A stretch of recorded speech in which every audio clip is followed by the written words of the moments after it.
Welcome everyone. My name is Adie Filson and I'm the Mobility Education Coordinator with the City of Cambridge in the Community Development Department. And we have MassBike joining us today to talk about riding with families. And with that, I'll hand it over to Galen. Awesome, thanks Adie. Always a pleasure to be here. Welcome to Saturday morning. Today we're going to be talking about riding with families. It's a relatively short presentation, so I'm hoping to get a little conversation around cargo bikes and some of the other questions that might pop up around how to carry kids or stuff. But I do have a presentation to show. We'll talk a little bit about practices, applicable laws, routing, finding safe pathways, and a little bit more. But I do want this to be as free-flowing a conversation as possible. So feel free to utilize the Q&A, which is at the bottom of the screen. And maybe, Adie, if you want to prompt a couple of questions during the conversation as well, feel free. But yeah, my name is Galen Mook. I'm the Executive Director of MassBike. We do statewide advocacy, which means we deal with a lot of policies, legislation, funding, kind of the broader picture stuff. But I've been working with the City of Cambridge for the better part of a decade to do individualized classes and clinics to make sure that your riding is as safe and comfortable and barrier-free as possible. So today, let me see if I can share my screen easy enough. Today, we're going to be talking about riding with families. Talk specifically about cargo bikes, but we'll cover the tips to keep you and your family safe and comfortable when you're out on the roads, pathways, sidewalks, and pretty much anywhere else you want to take your kids out on 2 or 3 wheels. Yeah, we'll jump right in. So what we're going to cover today, we're going to cover seats, front seat versus rear seat, cargo bikes and trailers, basically carrying your kids. We'll be talking about biking with kids versus biking solo, basically biking alone or biking with a group. We'll talk about infrastructure and route that are particular to the City of Cambridge. We'll talk about how young is too young and following the applicable laws of the Commonwealth. We'll talk about buying a kid's bike, how to spend the money, what's the proper bike fit. And we'll talk a little bit about teaching the rules of the road. And we'll see if this works. I might be able to show a video or two, Adie. So we'll see if the technology is with us, but no worries if not, we can always send it after the fact. And we'll talk a little bit about the Safe Routes to Schools program. And from that point, I'll encourage Adie to chime in with a little bit about what the CDD and the City of Cambridge is doing to make sure that your kids, if they're part of the public school system or otherwise engaged with the City of Cambridge, have educational opportunities. And yeah, that's the point of today's talk. So let's jump right in. Let's talk about bike seats. So there's essentially 2 major decisions that you'll need to make when you talk about riding with little ones. Will they be in the front of the bike or will they be in the rear of the bike? Now in these 2 photos, what you'll see is basically a typical kid seat, which is mounted on a rack or to the front of the top tube of a bicycle. And it changes essentially where the kid is positioned or where the child is positioned, which changes a bunch of different factors of your ride. So I'll preface all of this by saying it's essentially a personal preference. So you get to decide whether you want the front or the rear, but there's pros and cons for each. So if you have a child towards the front of a bicycle, like the image on the left, it's a little more beneficial because you can kind of keep an eye on the kid. You can see if they're nodding off, you can see if they're paying attention, they get a broader view of the world, and you can basically have them at the controls so you can manage the child along with managing the bike. Now, some of the cons of having a child up front are that it's right around where the steering is, where the manipulation is for the bike. So not just your handlebars for steering, but it's also your braking, your shifting, what we call your cockpit is just essentially right in the front. So if your child is towards the front of the bike, if you have a kid seat like this, you're going to have to maneuver around the child in order to manipulate the bike. Another more maybe serious consideration for a child in the front is that when you think about the momentum of a bicycle traveling in a direction, a lot of crashes, and crashes aren't common, but a lot of crashes do take place at the front of a bicycle because that is the direction of travel. Now, if you're riding on a street, you know, when a door opens up from a parked car or you need to do an evasive maneuver, it is a little bit of a concern. You need to think about if there is a crash, forbid, that, you know, the child is a little bit more vulnerable towards the front of the bicycle. So another alternative is to put a kid seat in the rear of the bicycle. Now, the benefits for the rear of the bike is a little bit of the flip side of if you're in a crash, the child is a little bit more protected. They have a little bit more, let's just say, autonomy when they're in the rear. So you aren't keeping an eye on them as closely. If they do start to nod off, or if they do start to kind of wiggle around a little bit, you aren't necessarily right there to keep an eye on them. They don't necessarily get as broad a view of the world. So you can see this child on the right, they're looking to the side now, but typically they're looking at the back of the adult who's riding the bike. Or if the adult has a backpack on or something along those lines, it can actually kind of interfere with how the child is seated in that rear kid seat. And it changes the manipulation of the bike in terms of the weight and the maneuverability. So it's a little bit of a preference on how the bike rides as to whether or not you want the child up front, which changes a little bit of the steering, or if the child is in the rear, then it's going to change the weight and the balance of the bike. Essentially, the center of gravity is moved further towards the back end of the bicycle, which means that the bike doesn't necessarily bank or turn as sharply as you might be familiar with if it was just an adult on a bike. You will have to take into consideration there's a little bit of delay in the swing. It's not quite as drastic as if you were carrying a trailer or anything that was attached to the bike externally, but there is a consideration for riding if you're going to manipulate or maneuver the bike, especially when you're turning. My recommendation is to discuss this with a bike shop, because you're going to want to have a bike mechanic professional be installing these seats. They're easy to take on and off once you get familiar with it, but if you are going to be new to adding a kid seat to your bike, you're going to want to make sure that a bike professional is locking the rack in place and making sure that everything is nice and secure and tight, and teaches you how to make that secure yourself so that you can manipulate it later on. But you might also want to try putting like a weight or some sort of sandbag or something if you have a front seat versus a rear seat, to see how the bike handles. This is not too dissimilar to any of you who are buying like a camping backpack, for instance, and you can actually go to, say, REI and try a camping pack with different weights in it, different sandbags in it, to feel what it feels like with 20 pounds, 30 pounds, 40 pounds of weight. Based off the different models and varieties. You can also do something very similar when you're choosing a kid seat. It does add to the time and the investment, but considering that what you're carrying is probably the most precious cargo in the whole universe, which is a child, it's okay to do the due diligence to understand the differences between a front seat and a rear seat. That is just the child seat. There are other ways to carry a kid, namely cargo bikes and trailers. So we're seeing these more and more in the city of Cambridge in particular, because this is becoming essentially the new modern minivan. The beauty of having a cargo bike or a trailer is that it takes the weight off of a kind of an aftermarket addition to a bicycle, and it creates a balance center of gravity, which is actually incorporated into the design of the bike. So what we have here are 3 different examples, and we'll step you through each of the 3 of what we have here. And I should say that there are many, many different varieties of cargo bikes and trailers, but I just picked the 3 major ones to discuss here. So we'll look at the top one, which is essentially a front-loading cargo bike trailer, where, not trailer, a bucket, where all the weight is towards the front.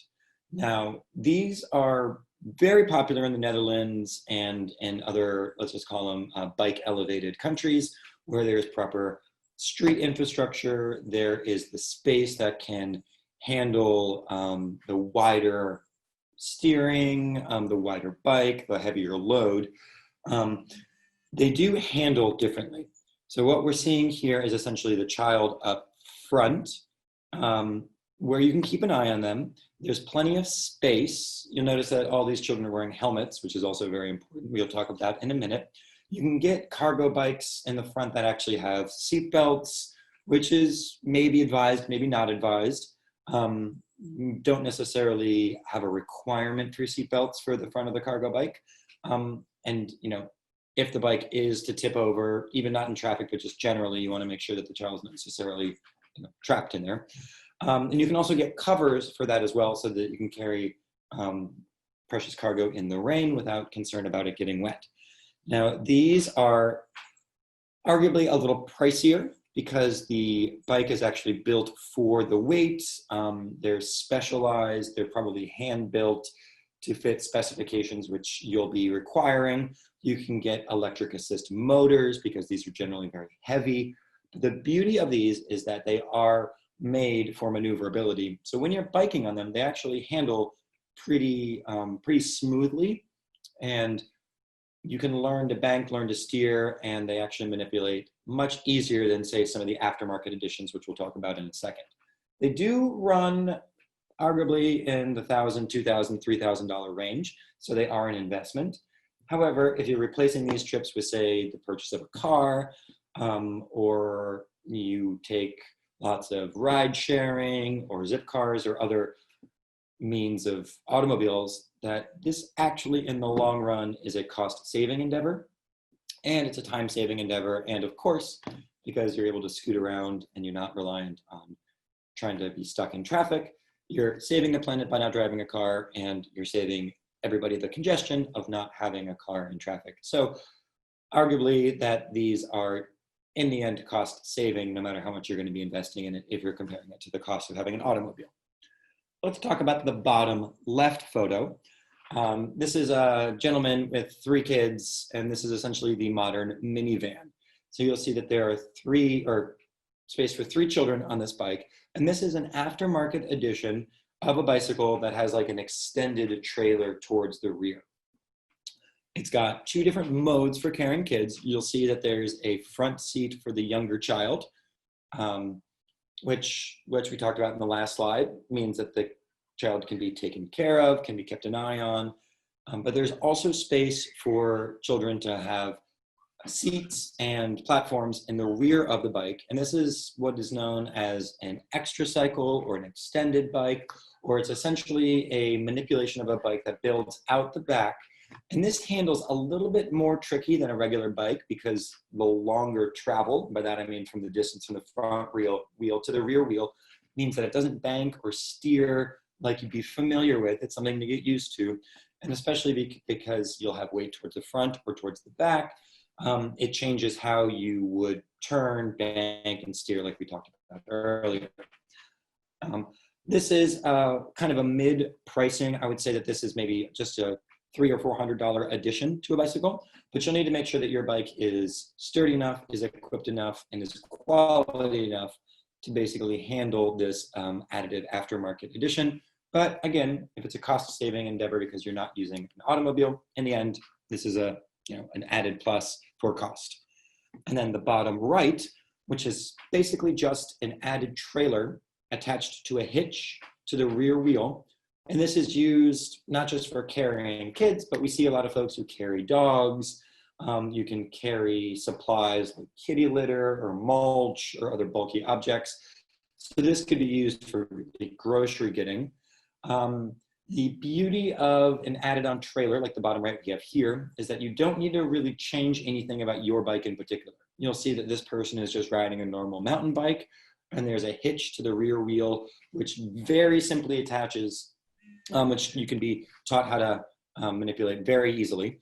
And the cool thing about this is that you can kind of go anywhere with it, and it handles a little bit like, I don't know, for anybody who's familiar with driving a small tractor trailer or an automobile with a little bit of a added on hitch, there is a swing movement in the handling. So these are all 3 different models that we're talking about here, 3 different ways of changing your riding tactics. But the beauty of this is that it's relatively cheap. The trailer that we're demonstrating here, it's about $100, maybe $120. It can carry up to 100 pounds. So you'll see those are probably about 2, let's just say 40-pound children. So, you can actually get seat belts for them. This is the concern where you're not able to really keep an eye on the kids who are in the back because they are a little bit further removed.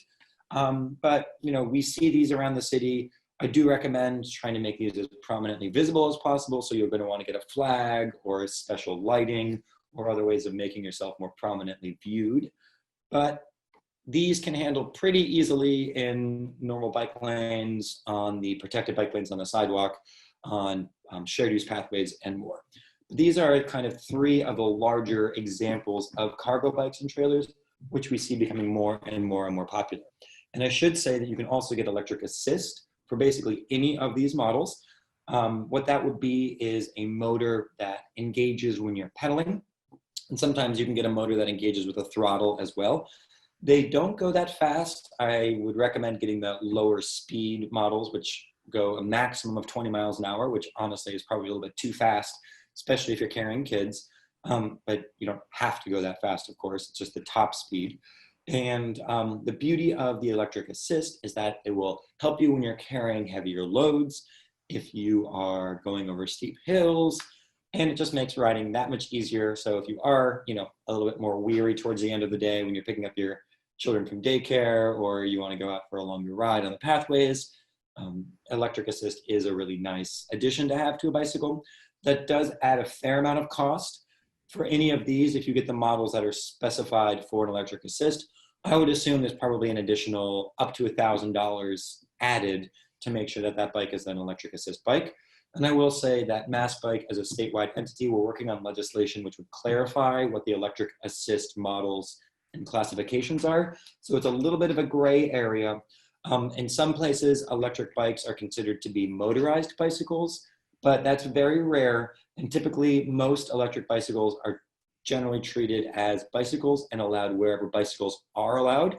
It's just, we're in process of making sure that's clarified throughout the state. So that's just a little bit of a nuance if you do get electric assist for any of these types of models. I'll take a pause real quick and see if Adi, do you have anything to chime in with here or any questions that might have popped up? Yeah, so the bicycle on the lower left-hand corner. So the aftermarket edition there, is it the hitch or is it the side railings? Or because I know that they also do sell those long tail bikes as like a whole thing where it comes with, I think, most of those parts. But yeah, so just curious about that.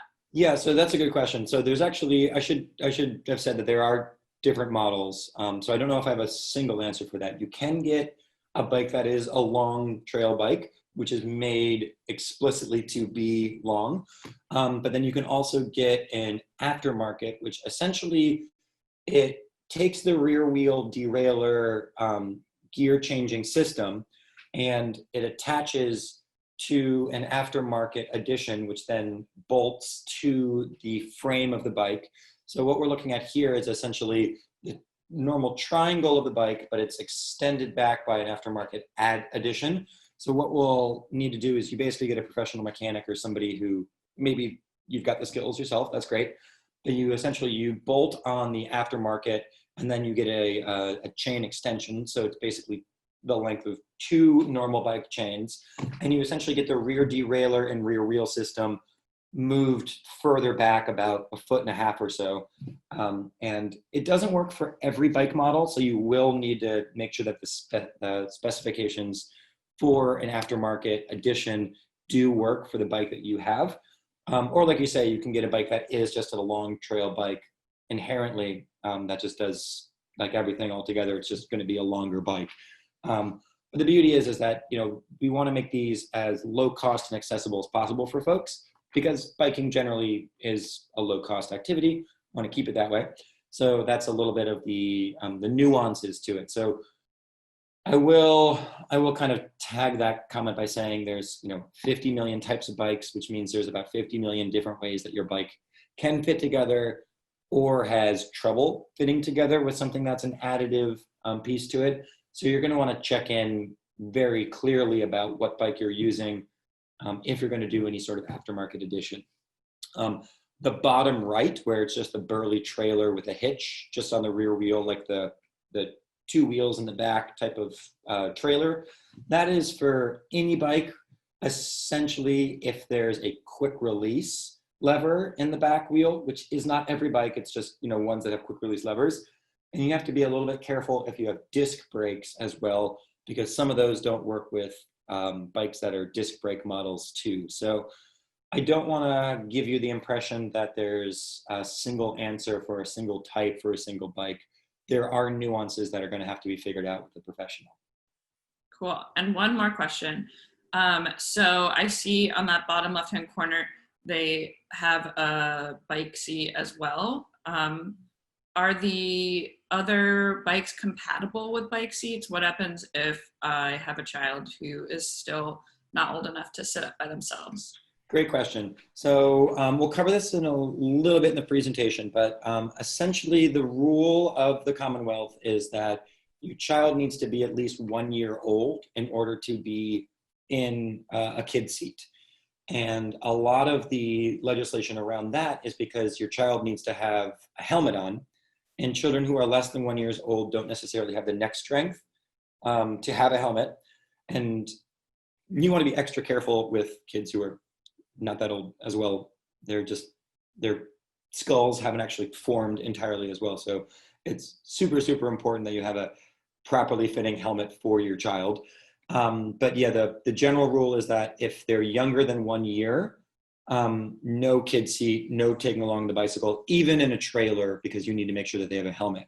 If they are a year plus, then they should, that's the rule, then they should be big enough to essentially be able to sit up, wear a helmet, and be comfortable being strapped into a child seat, as shown here, and actually shown here as well. These seats have different specifications, but we like to say that they are up to about 40 pounds, which could be a 2.5 or 3-year-old kid sometimes. It really depends on the growth rate of the child. So if a child is more than 40 pounds, you should not use a seat like this, and you're going to want to move on to something more cargo bike style. So specifically with this bottom left image, as this, let's just assume it's the dad, as this dad has 3 kids, the youngest child in the front, when they get to be a little bit bigger, is going to need to move to a different style seat. And maybe you cram all 3 kids in the back, or maybe you get a tag-along bike, which we'll talk about in a minute, or other ways of carrying the kid. So the rule for a kid seat like these are basically between the ages of year 1 up until they hit to be about 40 pounds.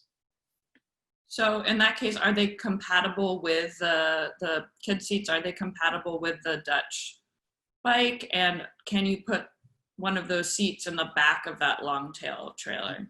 Great question. So especially with this picture, this is a good example. The seats themselves need to be attached to some sort of rack or otherwise bolted into the bike frame. So let's focus on the one on the right. There's actually just a rear rack on that bike, which is also used if you want to carry bags or panniers or strap a milk crate to it. It's just a normal old rear rack, but the bike seat actually attaches to that rack.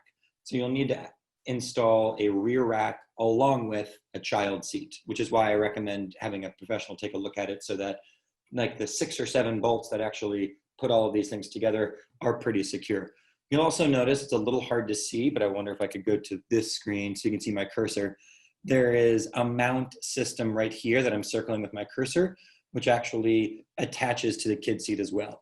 Different models have different ways of attaching, and my guess is that there is a mount that is essentially right here, which attaches this pole to the bike frame itself to make it that much more secure, along with attaching it to the rear rack.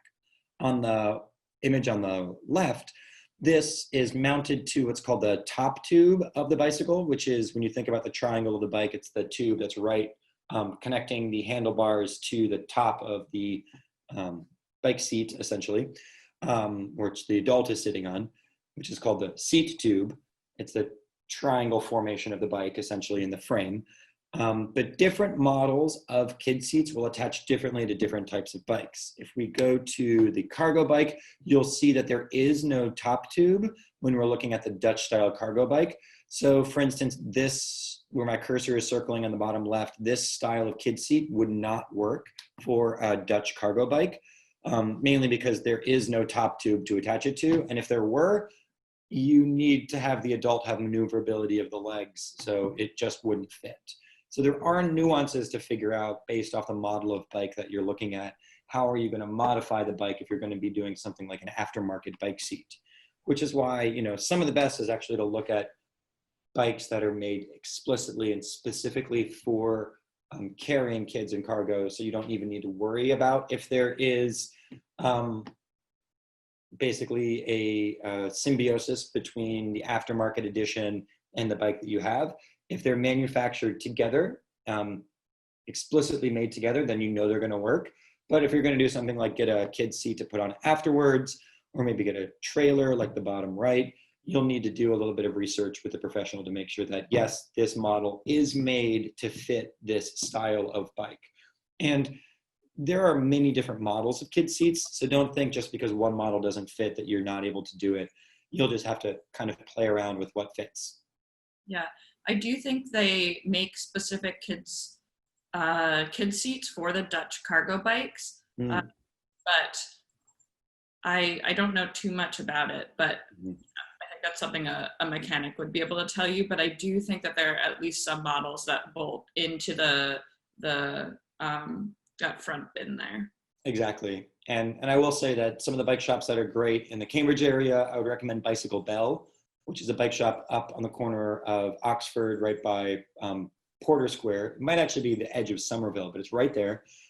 They specialize in cargo bikes. They specialize in family biking. So they'll be able to have some of the best resources. If they don't have the model in stock, they could at least give you the idea of doing the research to figure out how it would fit. Cool. Let's jump on a little bit. So there's a couple more models to think about. So to see as the child gets a little bit bigger, there are other ways to actually have them help in the riding.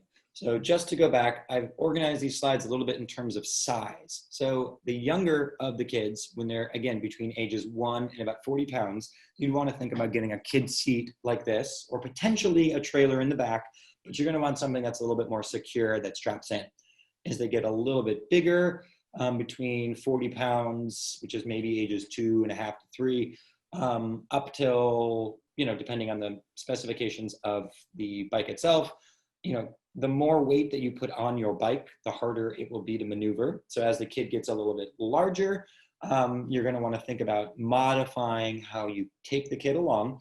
And one of the things that I like to recommend is essentially a tag-along bike.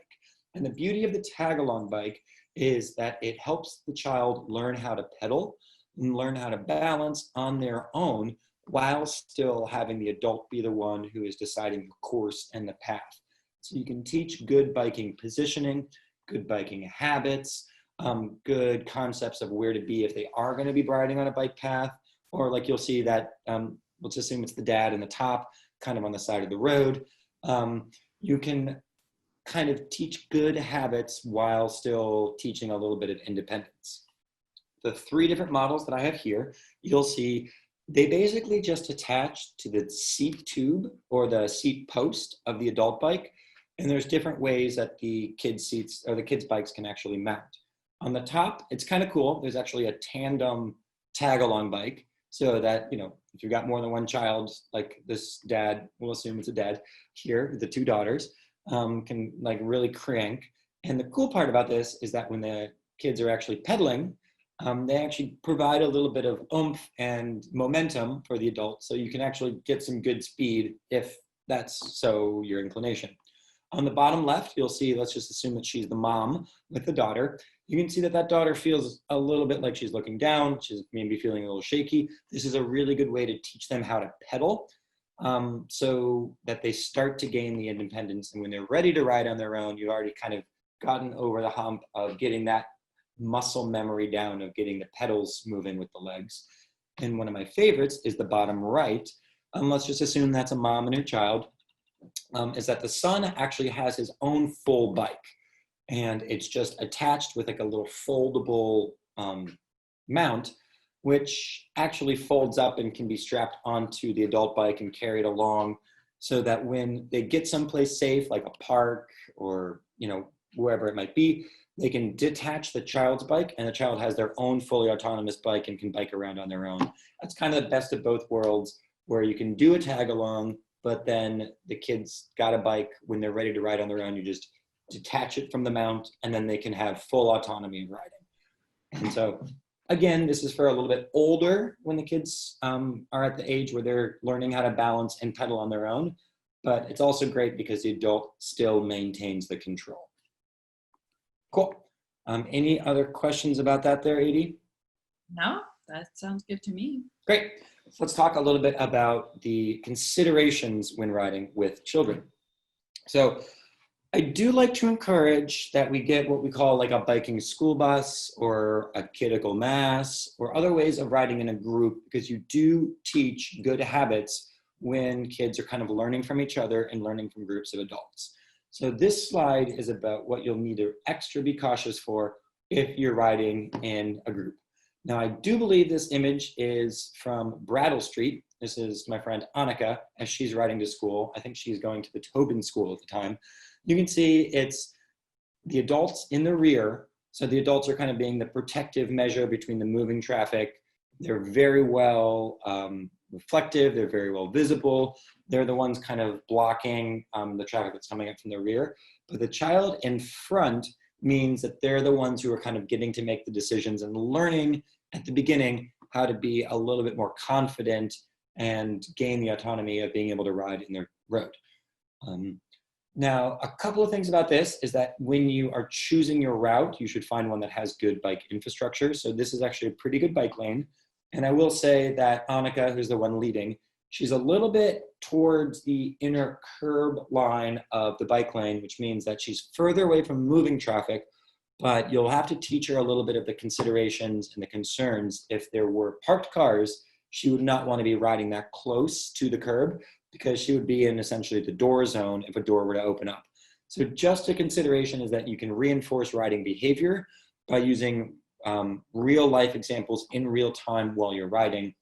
And in this picture, it's fine that she's towards that inner line, but where there are parked cars, you could go through the whole explanation of kind of teaching Annika that she might want to ride a little bit further out from the parked cars to avoid the door zone.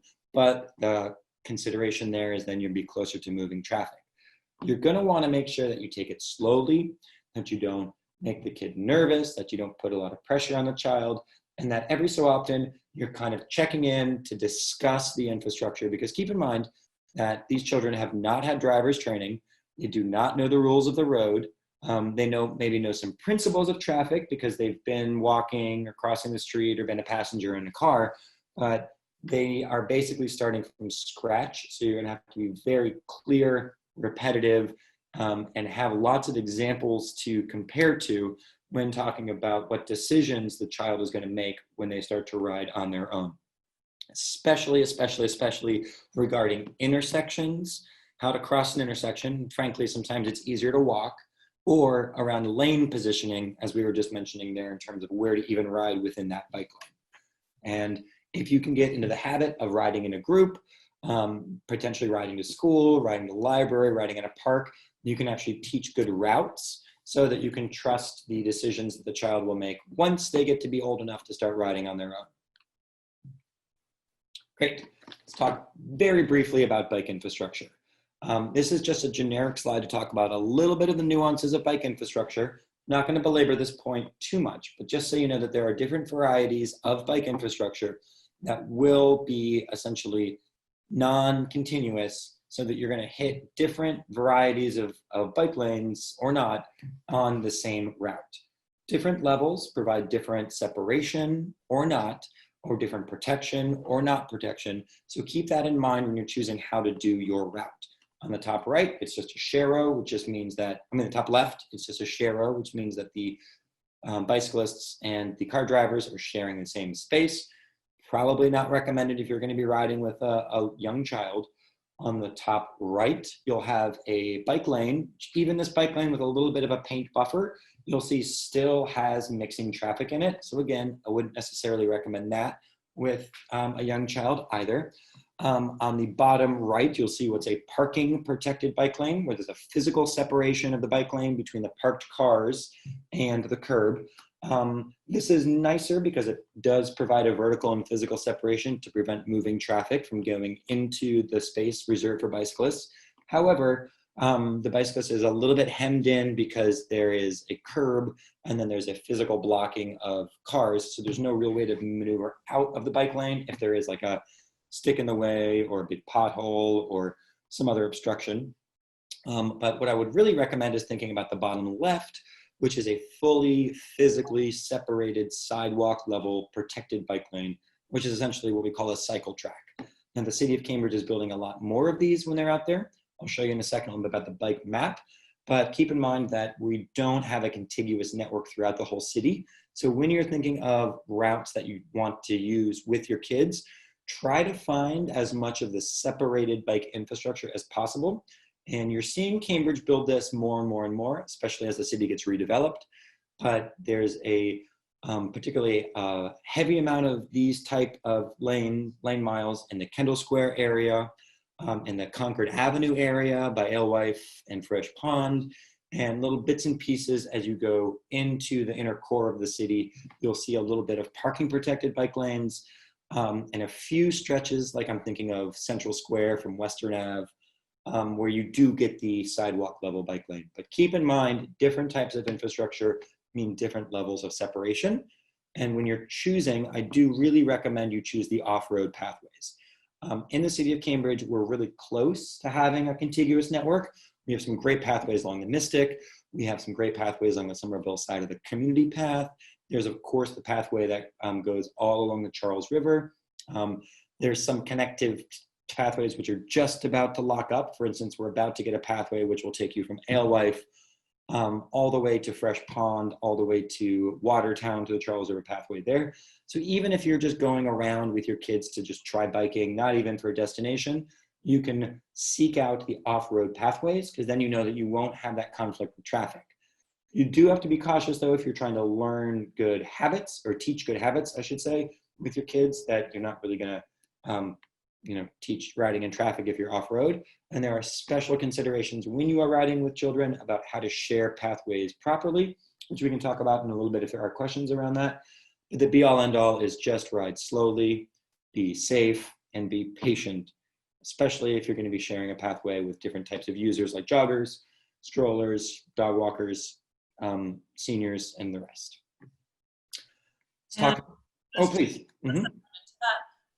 Danahy Park is a really great place to start introducing some of these concepts, especially because they do have like they have some mixing traffic areas and some separated bike and pedestrian paths, and sometimes the maintenance trucks are driving around there.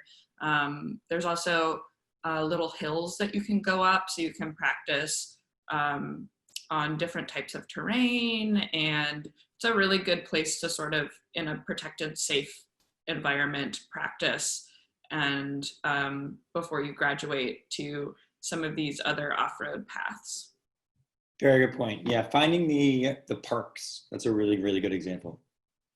And you'll see here, Danahy is just a little bit right from Fresh Pond. There's a couple of pathways through here. So I'm going to show you, this is the City of Cambridge Bicycle Infrastructure and Street Network, rated in terms of stress levels for the roadways and pathways. This is conceptual. This is not hard and fast. Of course, different roads have different stress levels depending on the time of day, depending on the weather, depending on the traffic, depending on the time of year. But what I want you to think about when you look at this map is different roads have different stresses. So think about how stressful a route might be and try to find the lowest stress possible routing.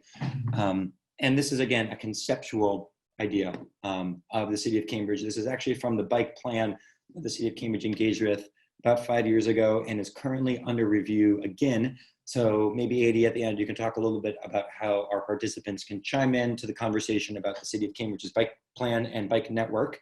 But the idea here, again, is just think about the city in terms of your routing and how stressful the roads are. Of course, you'll see that the arterials of Broadway, Cambridge Street, Mass Ave are going to be the higher stress levels.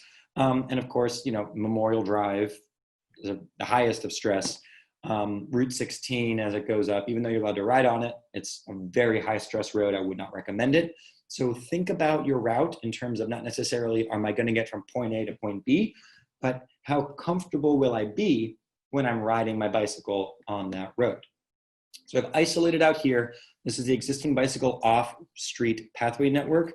Granted, this I believe is from 2016, so it's missing a fair amount of newer infrastructure explicitly around the Kendall Square area. There's a lot more being built, and it's popping up almost day by day. But the point of this slide is to show you that there are bits and pieces of a protected network which have yet to be built out. In the coming years, this will be connected, but it might take 5 or 10 or 15 years. So in the meantime, I want you to think about the off-road pathway network and combining that with the lower stress 1 and 2 level stress roadways. Now, keep in mind, this is not hard and fast, this is conceptual, but the point that I want to get across here is that notice the lowest stress roads are the infill roads that basically go into the residential neighborhoods. A lot of these streets don't have any bike infrastructure at all, not even a share road, let alone a bike lane, let alone a protected bike lane. So think about the city, and generally beyond the city borders, of course, of maybe even though there's a bike lane on Mass Ave, it might be more comfortable to take a parallel route, which takes me through the neighborhoods. And we get a lot of questions about, can I take the sidewalk with my bicycle? Answer is yes, if you're in a residential or other area that is not a business district. If you are in a business district, technically and legally, you need to be riding on the street.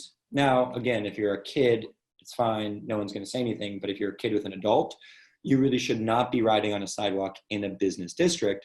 So that means that you're probably gonna be riding in an area adjacent to a business district, typically around the neighborhoods. So think about the city in terms of, okay, what's the stress level of my route? And you probably are going to be thinking about what's the filler roads that get me away from the major streets, which are the business areas where the MBTA buses are and the truck deliveries are and the Uber trips and all the rest, and find the slower, quieter neighborhood roads. And again, this is conceptual. Don't necessarily take this as gospel, but it's a framework with which I want you to think about utilizing the streets and the city's analysis of the streets to find the lowest stress routes possible. Cool. Is there anything else you want to add here about the city in terms of the stress levels in the network here, Edie? I don't think so. I think you got it. Great. Well, flying along, let's talk a little bit about the law. So there are nuances to the law, specifically the bicycle bill, which is part of Chapter 85, Section 11B, which is a pretty long list of legal requirements and rules and responsibilities, which you can go to massbike.org, and under our resources tab on our website, we have a layman's synopsis of the law as it pertains to biking, but I've parsed out the part about biking as it refers to riding with a kid. What you need to know is that, like I mentioned earlier, if they're younger than 1 year old, you should not take a child on a bike, mainly because the strain of the neck and they need to have a helmet. If they're 40 pounds or less, they can be in a kid seat, or what's called here a quote baby seat. And as you are advanced in size and in age, you can see that there are specific requirements about how to carry a child in terms of a trailer or another form of seat. But just so you know that there are legal requirements. I'm going to say that I bet you if we were to do a quiz of police officers, this is not common knowledge out there. So I'm not putting this out there to say that you'll get a ticket if you disobey this law, but I do want to say that this law exists, mainly because entities like MassBike wanted to make sure that there is clarity here for safe practices. This is a best practices. I don't think you're going to get a ticket one way or another, but the reason that this law exists is basically a guide point to say what's the safest way for you to be taking your kid out on the bike. And here's the law that is the guide point. But you can look this up too. This is on our website, again, massbike.org. Under the resources tab, we have a bike laws page. Cool. And let's talk briefly about some of the common crashes that are out there. So if you do choose to ride on the streets with your children, you will need to take into consideration that there are serious concerns about some not common but severe crashes that take place. The best way to be safe out there on the roads is to ride predictably. So if you look at that top image of the right and wrong biker, mentioned this a little earlier with Annika's photo, but the idea of kind of getting closer to the curb and further from moving traffic might not necessarily be the best way to ride on the street, even though it might feel more comfortable if you are giving that space for the car driver to merge a little bit further right. What's going to happen is when you have to re-merge back out to get around a parked car or a door, you're going to create a conflict point with that driver as that driver is coming from behind you, as you need to merge back out and claim your space on the roadway. I guarantee you, if you maintain a straight course, the drivers behind you will be appreciative because they will expect you to be riding straight. Those of you who are drivers, you can know that one of the biggest frustrations out there are when bicyclists are unpredictable. So think about riding predictably. And it might not be intuitive because you might say, oh, there's more space away from moving traffic. But if it presents a conflict point later on, it doesn't really do the justice of making you safe. So again, ride straight and predictably the best you can. When you are choosing that straight line, make sure you do so out of the door zone. Now you'll see in that bottom image, this is the kind of the mock-up that we have of the door zone. To be honest, this image is actually a little bit too generous for how much space within that painted bike lane is actually protected from a car door. I will say that most car doors are about 3 to 4 feet long. Most bike lanes, if they're built like this in the door zone, are only about 5 feet wide. So that really only gives you about 1 foot of space, where if you were riding, you would be completely protected if a car door were to suddenly spring open. Now it is illegal for whomever opens the door to open the door into traffic and strike someone. So if there ever is the incident where a door opens up and strikes you, I highly recommend calling a police officer to at least get a citation.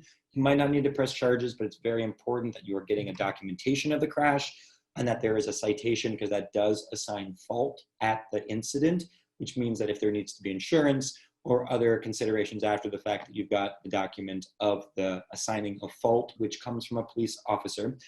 But secondary to that, you really need to avoid the crash in the first place. Whether or not it's your fault does not matter. What you need to really worry about is just not even being in that position. So as we mentioned a little bit when the riding to school conversation, when you are talking about riding your bicycle next to a parked car, it's very important to reinforce to the children that car doors may open up at any point because a passenger or a driver might just pop it open. So really give yourself a good amount of distance between parked cars and where you're going to position the bicycle. Now, we are trying to train drivers and passengers on what's called the Dutch reach. And this is something that MassBike actually has been able to be successful instituting in drivers training. It's in the RMV manual now and generally going to be common practice.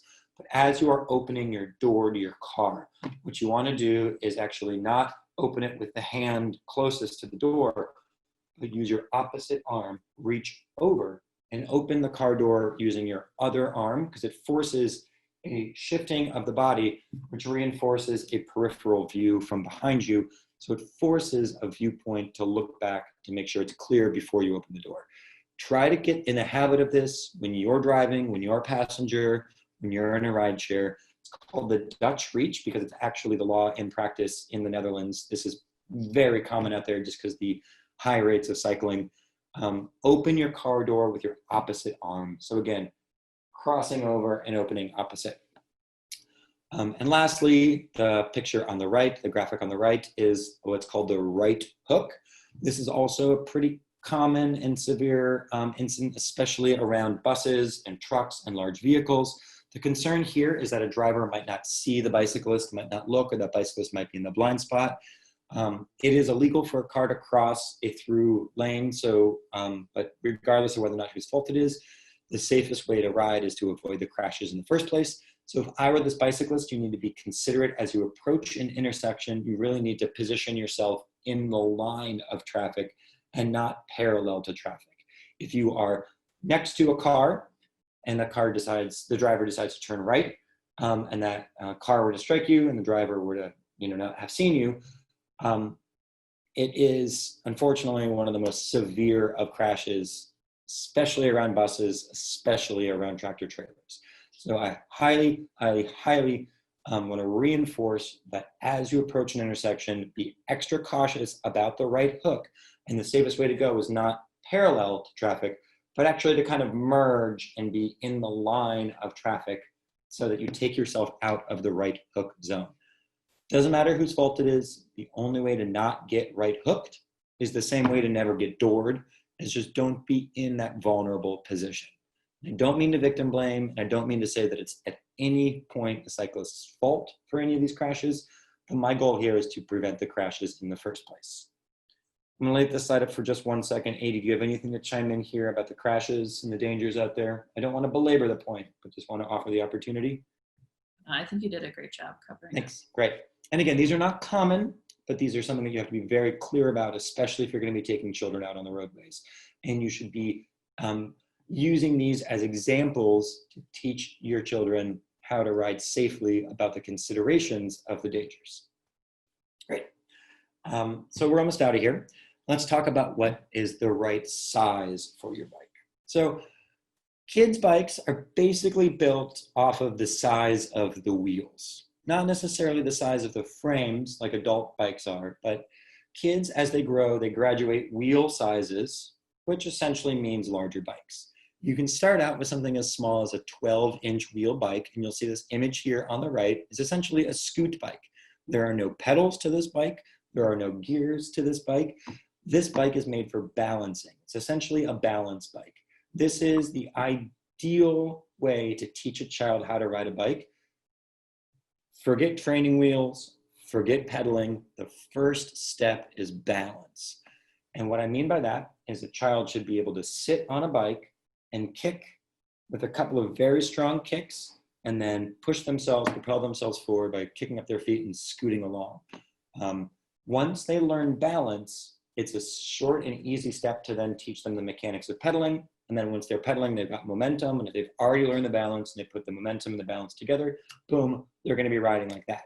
If you teach a child how to ride a bike with training wheels, you're not going to be teaching them balance. And you're going to have to break them of the habit of relying on the training wheels, which typically, especially as a kid gets older, brings out fear and brings out hesitation. So you can skip that step entirely by just starting off with a scoot bike.